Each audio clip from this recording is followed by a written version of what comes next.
Okay, so this week's video is going to be a little bit different to the normal training log videos that I do. And because last week I was really expressing my frustrations, let's say, with the financial burden of, doing triathlons and specifically Ironmans after my indoor trainer broke. And I basically knew that I was going to have to spend another $1,000 just to replace that just so I can keep training. And so what I actually decided to do this week was sit down and add up exactly how much money I've spent on triathlon over the last 12 months. And I think this video will be interesting for people, that are involved in the sport, because I think a lot of us just go through the motions and sign up to races and train without actually figuring out how much money we are spending on it. But another thing I'll do is I'll go through what I think the minimum amount you would need to spend is to go from basically, no training into doing a full Ironman with about 6 months worth of training. Just for people that maybe haven't done an Ironman triathlon before and would be interested in actually signing up to do a race, I think it would actually be pretty good information to know beforehand just how much of a financial commitment you are getting yourself into, because look, the race entries can be around $1,000, but trust me, there's a lot more to it than just the race entry. So going to do this video in basically 3 parts, where first part I'll go through the last 12 months of my spending and add it all up. Second part, I'll go through the exact, or let's say the minimum amount I think you would need to spend to do just one Ironman. And then the third part, I'll go through the training log for the week, as we always do. So look, part 1 of this video, I'm gonna go through exactly how much money I've spent in the last 12 months. And I basically sat down and went through an entire year's worth of bank statements and added up all my expenses. And we'll run through it. I'm gonna do just a high level at first, so how much I spent on the swim, the bike, and the run, and add that up. And then at the end, I'll actually show each individual transaction and the transaction date so you can see how much it adds up. So into the first part of the video, I'm gonna run through exactly how much money I've spent on triathlon over the last 12 months. So just for this part, I'm gonna run through at a high level how much I spent on the swim, the bike, the run, and the races. And then at the end of the video, I'll go through actually each individual transaction and when I spent that money, just so you can see how it all adds up. So throughout the video, I'm gonna be talking in Australian dollars, but I will on the screen convert everything I say into US dollars and euros, because most of the audience here is not Australian. So just to give everyone else a bit of an idea on how much money I'm actually spending. And look, if you haven't already subscribed to the channel, please do show it some support for this one, because it's gonna take a bloody long time to convert all these dollar values over. But without further ado, let's start breaking it down, and I'll go in order of triathlon. So we'll go how much money I've spent on the swim, the bike, and the run over the last 12 months, starting out with the swim, and this is the least I've had to spend. So for me, all I've really had to have is a pair of swim trunks, goggles, and a swim membership. I mean, I'll run through the prerequisite purchases I made before triathlon, but I'm just looking at what I've spent in the last 12 months. So in the last 12 months, my swim membership, that was $1,000. Basically, it's 50 visits for $200, and I'm going to the pool about 5 times a week. So that works out to be about $1,000 a year. Goggles, I've gone through about 3 pairs of goggles, and I just buy the cheap training ones at $40 a pair. So that's $120 worth of goggles. And my swim trunks, I actually got a pair of those for free from Funky Trunks in the lead up to the indoor Ironman. So I haven't had to pay for any swim trunks, thanks to Funky Trunks for that one. Now, onto the bike, and this is the big financial cost. So just in parts alone, and all I did to add this up was I went through and found every transaction I've made to a bike shop. So in bike parts, accessories, this is things like tires, tubes, chains, cassettes, bar tape, etc. $1,533 over the last 12 months. Bike kit, so this is like my training pants, the bibs, shirts, etc., gloves, $280 over the last 12 months. Now the bike trainer, that's what I had to buy this last week, $1,035 for the Wahoo Kicker Core. And bike insurance, because my bike is pretty bloody expensive and I really don't want to lose it or break it and then have to buy a whole new one. So my bike insurance costs $291. So on the run, in the last 12 months, I've gone through 4 pairs of shoes, which is a lot less than I think most people would, but I really like to get as much as I can out of a pair of shoes because I don't like spending money. Now, I bought 2 pairs of Hoka Clifton 8s at $140 a pair while they were on sale, so that cost me $280. I bought 2 pairs of the On Cloud Boom Echoes, and I bought those secondhand, and they cost $100 a pair, so that's $200.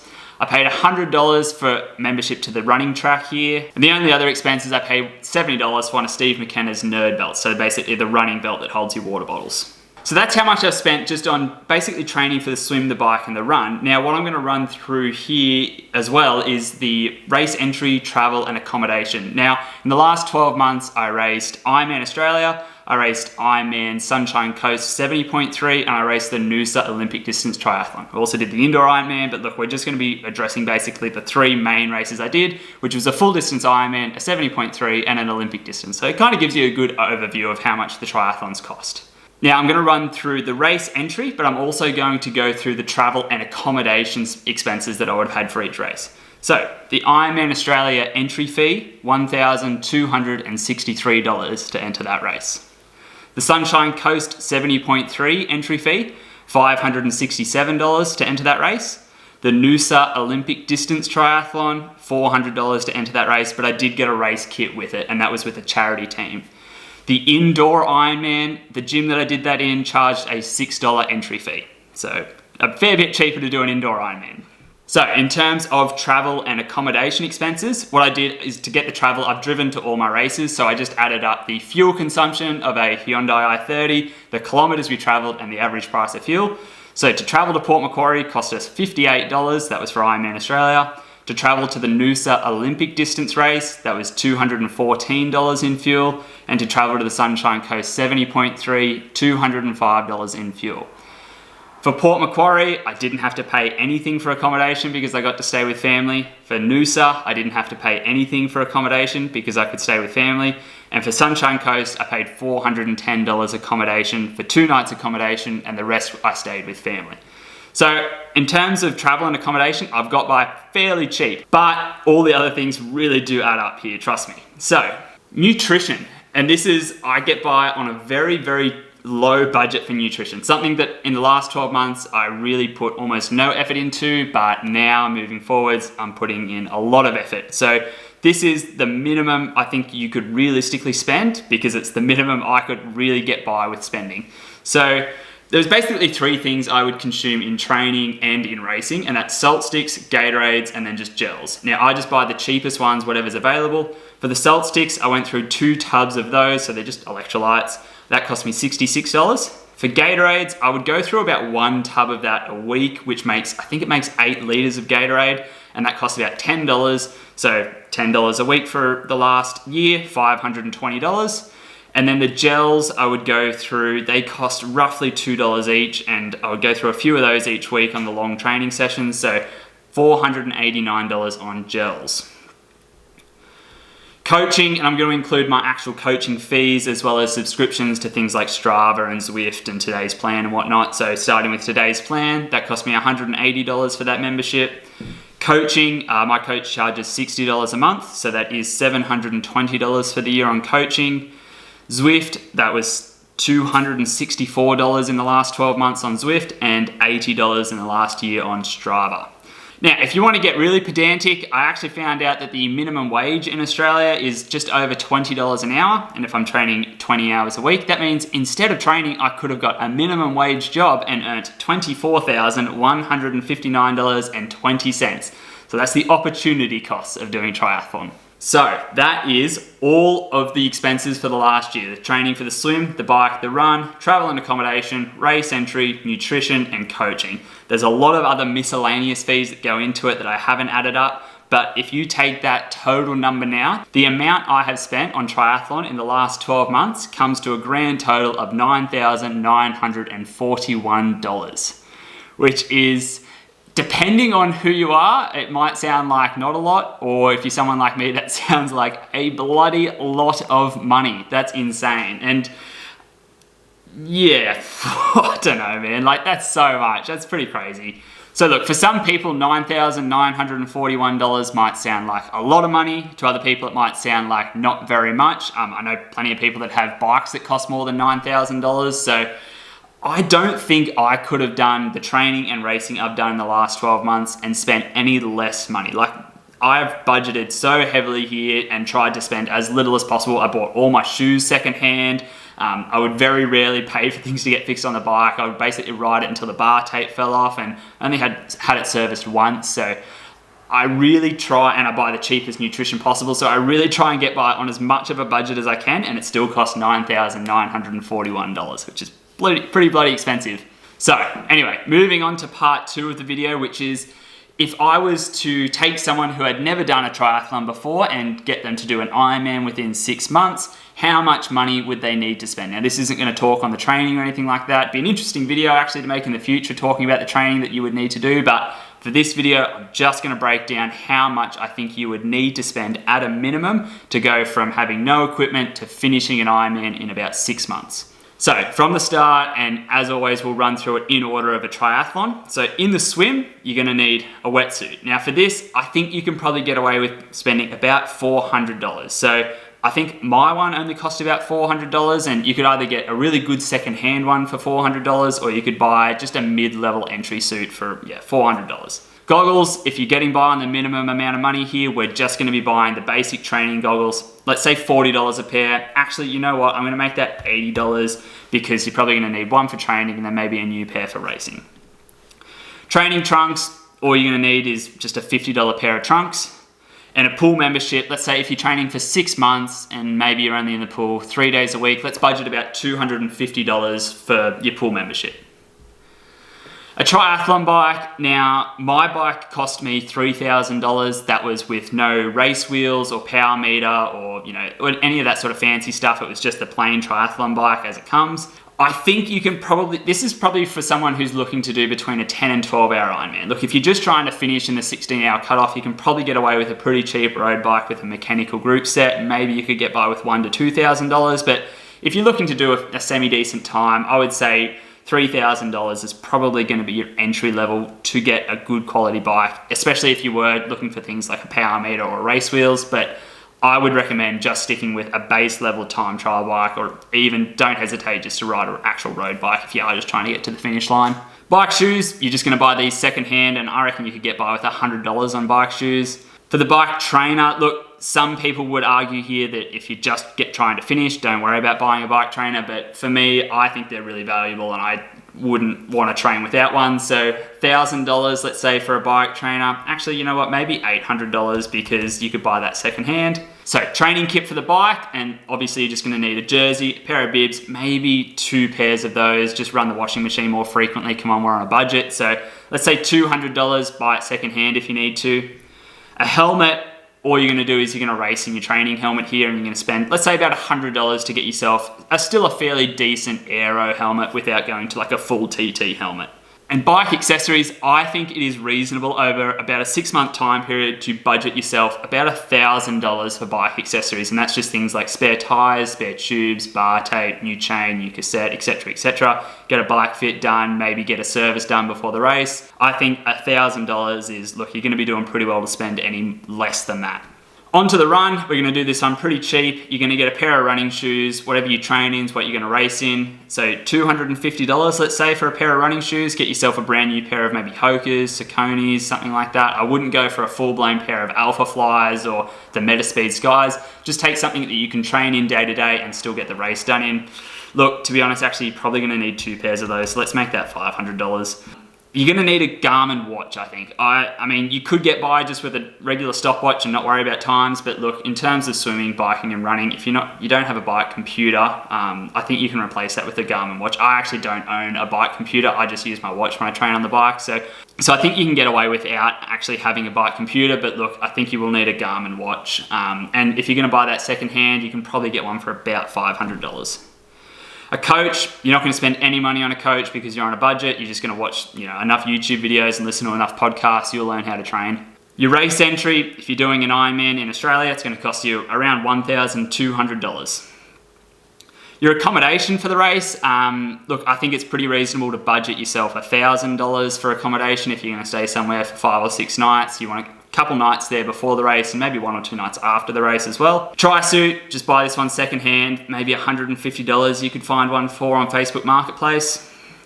Nutrition, look, if you're trying to spend the minimum amount possible, say about $20 a week just on some kind of sugary Gatorade, Powerade style drink and a few gels just to get you through your sessions. That'll take you to $520 over the 6-month time period. And it wouldn't be finishing an Ironman without buying some Ironman merch. So we have to include $250 on Ironman merch after you finish the race. So if we add all that up, if you were to go from owning essentially no triathlon equipment to finishing a full distance Ironman off about 6 months worth of training, that brings us to a grand total of $10,100.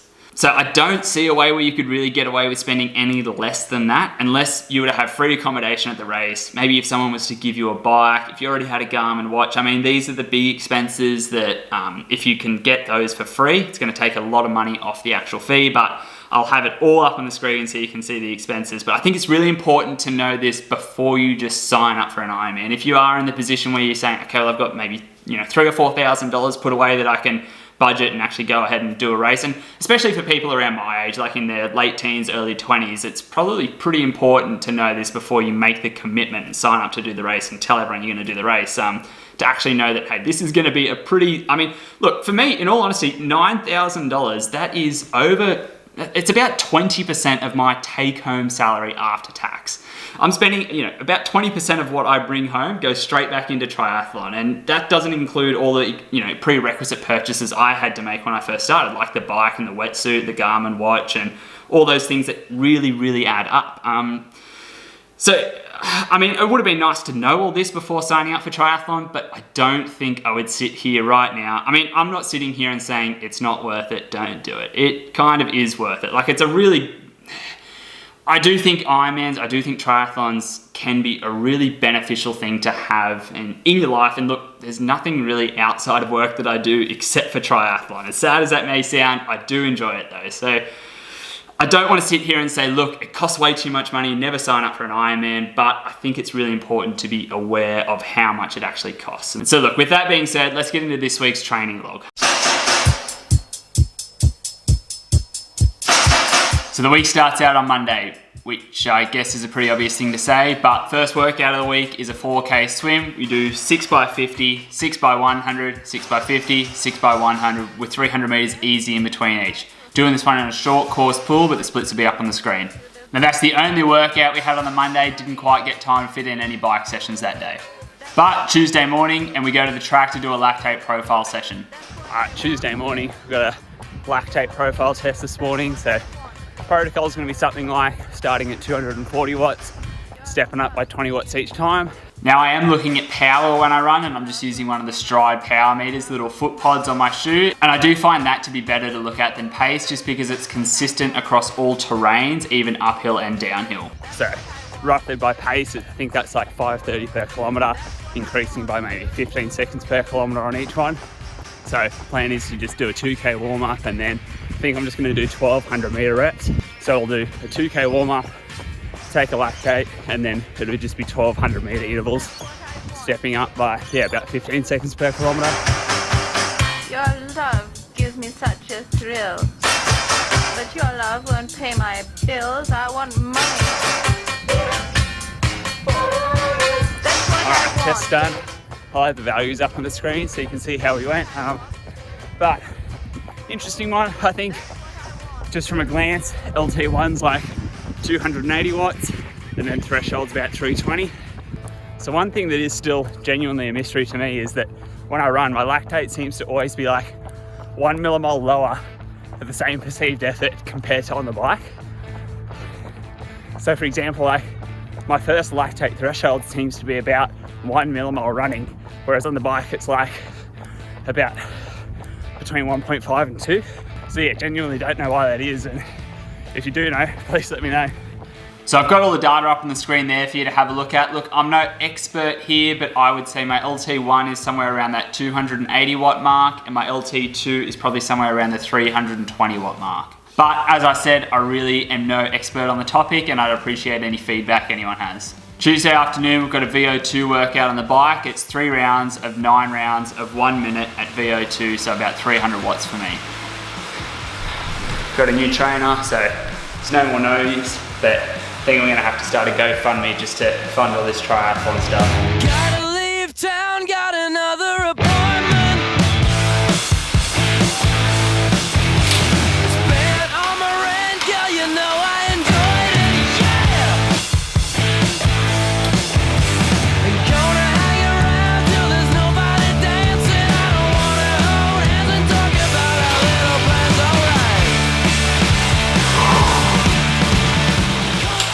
it. Honestly, that was pretty comfortable. So, good session. On to the next one.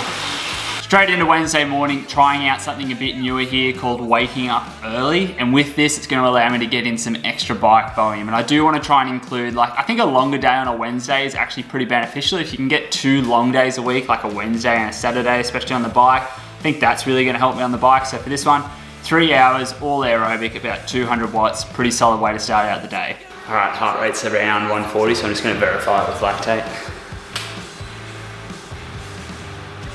Easy. So probably bump it up to about 200 watts now. I can go a little bit harder than that.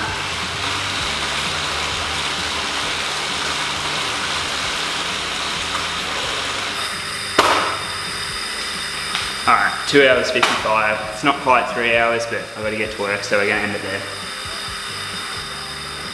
Whew, that was fun. Finish out Wednesday with a 5K swim. Within this one, we do the weekly 1K for time, but then we do 3 200s, 4 150s, 6 100s, and 3 200s. So this one was done in a short course pool, which means the times are a bit faster, but still for that 1K for time, we managed to get it done in 15:12, which is 131 per 100, so not too bad. Next up, Thursday morning, and it's an LT2 workout or a threshold workout. Pretty simple, 10 rounds of 4 minutes at my LT2 or my FTP, which is about 240 watts. All right, Thursday morning, we've got 2 rounds of 5 by 4 minutes at threshold with 90 seconds recovery. So it's only like a 90-minute ride, but I got like a fair bit of fatigue this morning after yesterday's 3-hour ride, to be fair, so we'll see how we go. Alright, here's the first round. I'm going to try and do them all down here in the TT position, just because, I mean, my thresholds are based off TT position, so here we go. Gonna check her out, she's my latest attraction. Gonna hang around, wanna get a reaction, yeah! Gonna take her home, 'cause she's Alright, halfway through. So far, pretty controlled. Heart rate hasn't really gone above 160, so hopefully we can maintain that.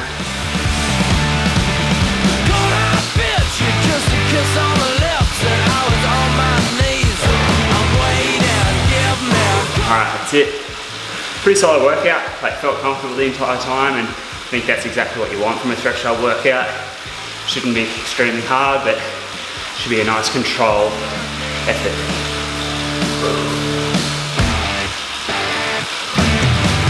Thursday lunge, we just throw in a nice easy recovery swim. So this one was 2K non-stop in a short course pool, averaging 142 per 100. Thursday afternoon, just a nice 90-minute aerobic run, all done on a treadmill, so pretty cruisy. We just held about 5 minutes per kilometre for an average power of 260 watts with my heart rate at about 135 beats per minute. Friday morning, and you guessed it, 2-hour aerobic ride.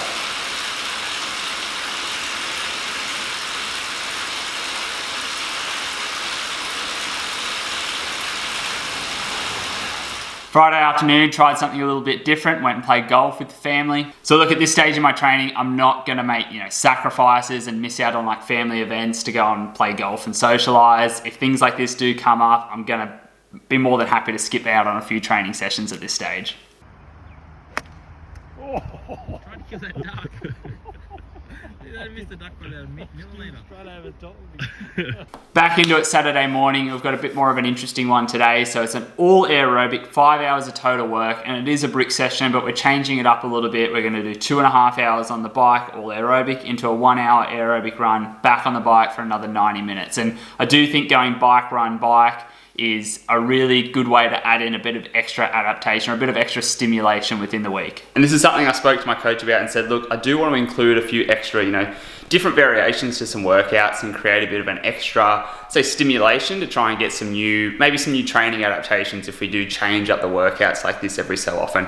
After that triple brick I did in the lead up to the indoor Ironman, I felt like that was a pretty good one to increase like muscle endurance in my legs, especially on the bike, going like bike, run to bike. So good new sort of variation, and hopefully that can stimulate some more adaptations. We are just going to keep this one pretty easy and aerobic though. Heart rate limit of 140 beats per minute for the ride, and then 150 beats per minute for the run. So we're still just in this aerobic phase at the moment and trying to really build this good base aerobic endurance.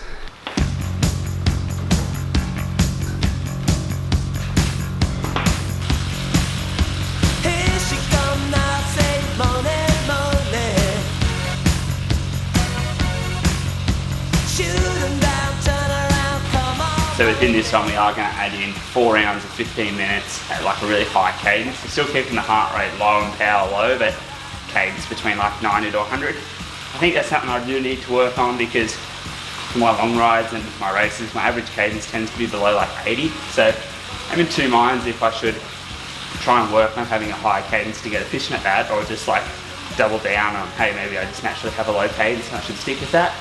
But look, for now, one thing we're going to try out is putting in some more high cadence reps into my rides, so let's see how that goes.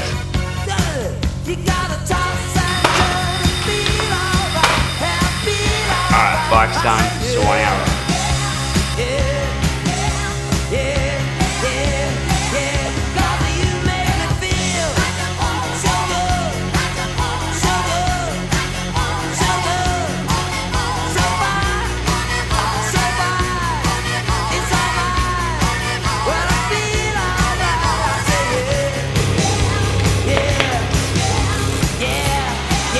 So we read it for an hour, about 5:20 per kilometre. In the same way, I've got a heart rate restriction on the bike. For the run, had to keep my heart rate below 150 beats. Now back on the bike, hour and a half, still keeping it easy, but 3 rounds of 15 minutes at a pretty high cadence. Really forgot how hard it is going bike run and then back on the bike. Even though the power is pretty low, it's actually really brutal on the legs. And I think it's probably really good for like muscle endurance, especially on the bike. But yeah, it hurts.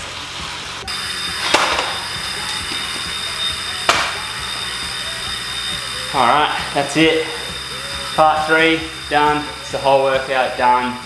Like all aerobics are pretty comfortable throughout, but I think it's actually still really solid on that muscle endurance on the bike. Like going bike, run, bike, and trying to ride for an hour and a half, even if it all is pretty easy aerobic stuff, it takes a pretty solid toll on the legs. So a good workout, and I will be looking to add in like these extra stimulation workouts every few weeks now, just to change it up and keep the body guessing, I suppose, and hopefully create some new adaptations. So pretty solid Saturday. Finish out the week now with the Sunday afternoon long run. So for this one, 23 kilometers, 509 per kilometer, 263 watts, and an average heart rate of 145 beats. So a pretty solid week of training. If we have a look at the totals, swim 11k in the pool, just we did have to skip a couple sessions throughout the week, but still not too bad. Running, starting to pick that a little bit up now, so 63 kilometers of running, and finally riding 423 kilometers. Well, it's all indoors, all on Zwift, so I just refer to it as 12 hours and 20 minutes of riding. That's it for the week. The best things in life are free, but you can give them to the birds and bees. I want money.